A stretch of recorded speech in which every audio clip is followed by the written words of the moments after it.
Mənə bircə kəlmə can söyləsəydin, o bircə kəlmənə min can verərdim. Ömrümü, günümü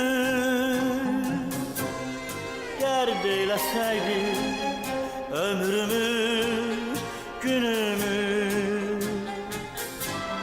dərman verərdim. Ömrümü, günümü dərd eyləsəydin, ömrümü, günümü dərman verərdim.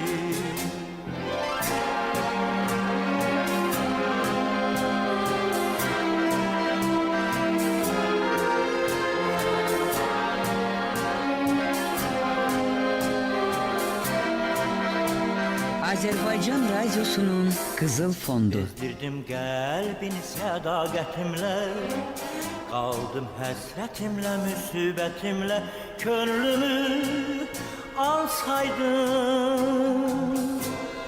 bu zülmətimlə, sənə bir ışıqlı cahan verərdim. Könlümü alsaydın bu zülmətimlə, sənə bir ışıqlı cahan verərdim.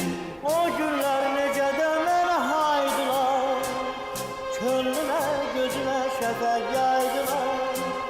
Keçən günlər